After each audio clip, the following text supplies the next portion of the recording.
অন্যান্য ওলামায়ে কেরাম, শ্রোতাভাজন, সামনে বসা দিনদার ইমানদার কোরআন প্রেমিক তাওহীদি জনতা, থেকে থাকলে পর্দার আড়ালের সম্মানিতা সরলা অবলা, অতি সাধবী, অতি গুণে গুণান্বিতা মা ও বোনেরা, আমরা সর্বপ্রথম সেই মহান মনিবের দরবারে শুকরিয়া আদায় করছি, যেই মহান মনিব আমাদেরকে ভালোবেসে মহব্বত করে এমন একটি জামানা উপহার দিলেন।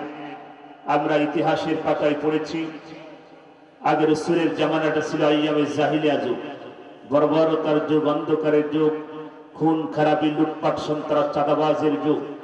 এমন একটি যুগে আমার রাসূলকে পৃথিবীতে আগমন ঘটিয়েছিলেন, সেটার নাম ছিল ইতিহাসের পাতায় আইয়ামে জাহিলিয়া যুগ। কথা বলে ঠিকই না? কিন্তু আমরা দেখলাম 2024 সালে 5 আগস্টের আগ পর্যন্ত 15.5 বছর ছিল আওয়ামী জাহিলিয়া যুগ। কথা বলে ঠিকই না? একই কায়দায়, সেন্টেন্স কিছুটা ভিন্ন কিন্তু কাজ সব এক। কথা বলে ঠিকই না? ওটা আবু জেহেলের যুগ ছিল, বর্তমান লেডিস ফিরাউনের যুগ ছিল। কথা বলে ঠিকই না? আমার ভাইরা, ওয়াজ ছিল কিন্তু সময় নেই, আজান হবে অল্প সময়ের ভিতর, না হলে আজকে কুপাথি চলে যেতাম, বুঝতে পারছেন? কিন্তু সময় নেই, কারণ প্রতিদিন তারা আমার দাওয়াত দেবে না নাকি?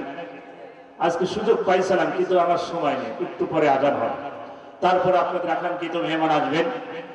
তো যেটা যেই যুগ ছিল বর্বরতার যুগ, যেই যুগে ছিল মানুষের বাকশক্তি যারা কেড়ে নিয়েছিল, যেই যুগটা ছিল খুন খারাপি, গুম, অত্যাচার, নির্যাতন, নারী ধর্ষণ, মাদক, সন্ত্রাস, চাঁদাবাজ, ইয়াবাখোর, গাঁজাখোর, নারীখোর, মদখোর, এমন একটি যুগ ছিল আওয়ামী জাহিলিয়া যুগ। কথা বলে ঠিক না? সেই যুগকে আল্লাহ পাক বিশাল এক পাথরকে আমাদের বুকের থেকে সরিয়ে দিল্লির প্রোডাক্ট দিল্লি পাঠিয়ে আমাদেরকে মুক্ত করে স্বাধীন বাংলাদেশে ফিরিয়ে দিলেন। সেই মহান আল্লাহ পাকের দরবারে শুকরিয়া, জবান ছেড়ে চিল্লাই বলতে হবে আলহামদুলিল্লাহ। লাখো কোটি দরুদ বিশ্ব মানবতার মুক্তির দেশারী জনাবে মুহাম্মদ রাসূলুল্লাহ, সবাই পড়ি সাল্লাল্লাহু আলাইহি ওয়াসাল্লাম। সম্মানিত উপস্থিতি, যারা এখনো বাইরে আছেন ভিতরে এসে বসুন, কারণ সময় খুব কম। আমরা তো জানি মাগরিবের আজান আবার হয়ে যাবে, আসরের আজান হবে, তারপর ভাইজান ইনশাআল্লাহ আলোচনা করবেন। দূর দূরান্ত থেকে যারা এখনো ঘোরাফেরা করছেন, মেলাতে বসে সময় নষ্ট করছেন, যুবকেরা এই ময়দানে চলে আসুন, কারণ এটা কোরআনের একটা মজলিস। পৃথিবীতে শ্রেষ্ঠ মজলিসের নাম হচ্ছে কোরআনের মজলিস, যেখানে কোরআনের কথা হয়, আল্লাহ এবং রাসূলের কথা হয়। আমার ভাই হিফজুর রহমান নাঈম সুন্দর সুন্দর কথা বলেছেন, জবানের বিষয়ে কথা বলেছেন। যে জবান আমার আল্লাহ দিয়েছেন, আজকের এই মাহফিল যিনি কষ্ট করেছেন, আজকের এই মাহফিলে যিনি সবচেয়ে বেশি, যিনি এই মাহফিলের জন্য অনেক কষ্ট করে বিদেশ থেকে চলে এসেছেন, আপনাদের এলাকার নাতি সন্তান, আপনাদের এলাকার ভাই কামরুল সাহেব। এই যে কামরুল ভাই, এই মানুষটা আজ কতদিন ধরে এই মাহফিলের জন্য সংগ্রাম করে যাচ্ছে। আমরা দোয়া করি কামরুল ভাইয়ের জন্য, আল্লাহ তার বিদেশ সফর এবং দেশ সফর আল্লাহ দুইটাকে কবুল করুক। সবাই বলেন আমিন। সম্মানিত ভাইয়েরা, সম্মানিত মায়েরা, আমার আসলে সময় কম, এই জন্য আপনাদের আলোচনা হবে কিনা জানি না। আমরা বর্তমান পৃথিবীতে আমরা আছি, জালেম সৈরা শাসককে বাংলার জমি থেকে উৎখাত করে দিয়ে, আর জালেম কখনো সফলতা আনতে পারে না, এটা আল্লাহ পাকের নির্দেশ। কথা বলে ঠিক না? আল্লাহ কখনো জালেমকে পছন্দ করে। যারা এই পৃথিবীতে যারা জালেম ছিল, তারা আস্তে আস্তে সব ধ্বংসের প্রান্তে চলে গেছে।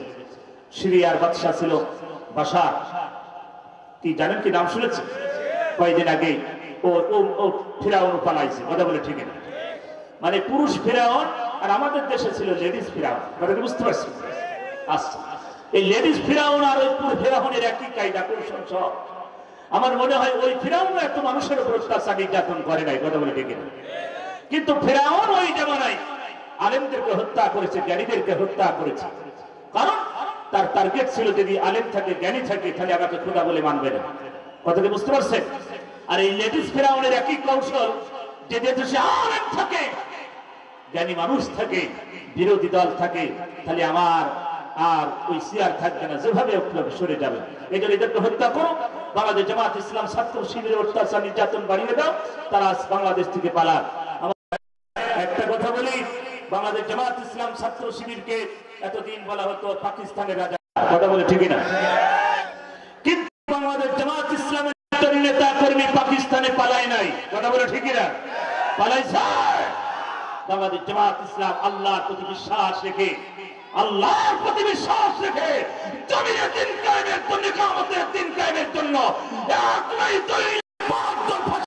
ঝুলেছে, তা বাতিলের কাছে মাথা নত করে নাই। তারা পালাই নাই। আর তোমাদের কি হলো? তোমরা কি হলো? একটুখানি হেলিকপ্টার দিয়ে উড়ান দিয়ে দিল্লির প্রোডাক্ট দিল্লি চলে গেছে। কথা বলে ঠিক না? দিল্লির মাল দিল্লি চলে গেছে। আমাদের আমরা শেষ করে দেয়। কথা বুঝতে পারছেন না? পাক মানুষ আর বাংলাদেশে আসার দরকার নাই। আসলে আবার গজব শুরু হয়ে যাবে। সম্মানিত ভাইয়েরা, এই জন্য বলি, তারা মানুষকে অপবাদ দিয়েছে। তারা পাকিস্তানের রাজাকার, বাংলাদেশ জামাত ইসলাম শিবির, জঙ্গি, সন্ত্রাস, বিভিন্ন অপবাদ দিয়েছে।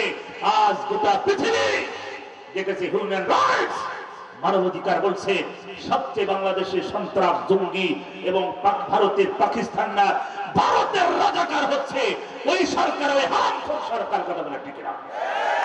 তারা আজকে ভারতের রাজাকার, ভারতের দালাল। এদেশের মানুষ কোন জুলুম, যত অত্যাচার, নির্যাতন, এদেশের টাকা পয়সা সব লুটপাট করেছে। আর আপনাদের এই কুমিল্লার বড় হারামখোর আগে পালাইছে। কথা বলে ঠিক না? হারামখোর দেশটা তারা বাবার সম্পদ মনে করে ভক্ষণ করেছে। কথা বলতে হবে। আগে আগরতলা দিনাকে ঢুকছি কেন? তোমরা বলতে আমার তুমি পালাবে না, পালালো কেন? মুখ খুলি ফেলা ব্যাটার বক্সের শয়তান। দেশটা তারা বাবার সম্পদ মনে করে ভক্ষণ করেছে। কথা বলে ঠিক। ওয়া ছিল বাজার, কিন্তু সময় নেই। যাবো কোন দিকে? যারা বাইরে আছে ভিতরে চলে আসো।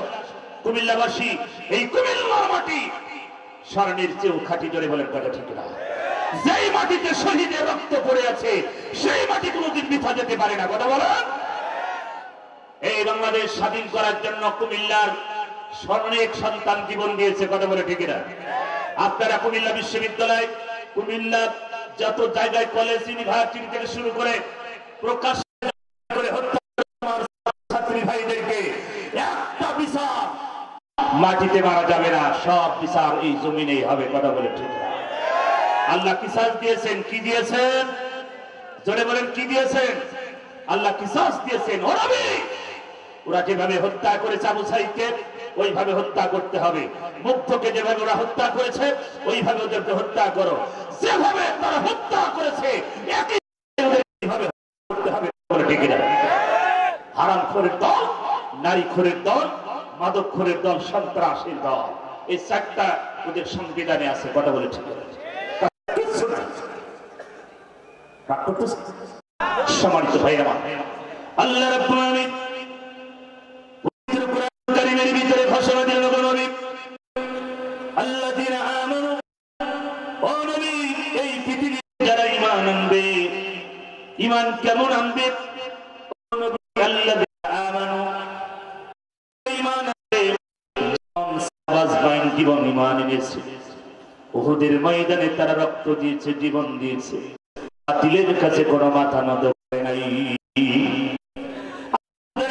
ঘুরেছে চতুর্দিকে 1.5 থেকে 2 ঘন্টা ধরে ঘুরেছে।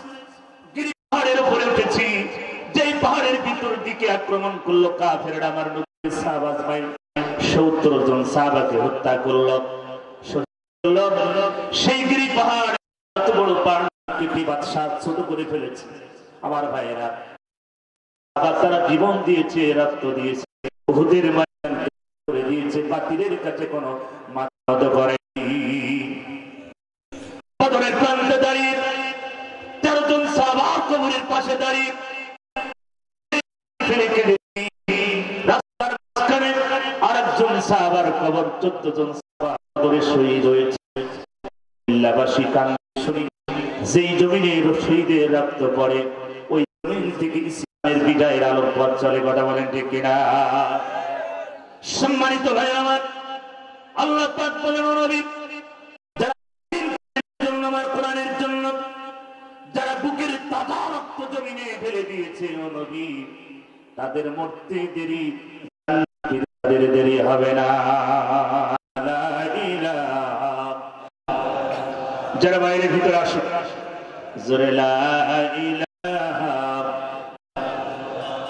লা ইলাহা লা ইলাহা ইল্লাল্লাহ মুহাম্মাদুর রাসূলুল্লাহ সাল্লাল্লাহু আলাইহি ওয়াসাল্লাম।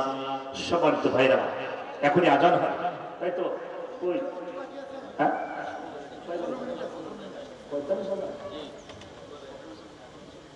45 পাবেন অল্প সময় আমি বলেছিলাম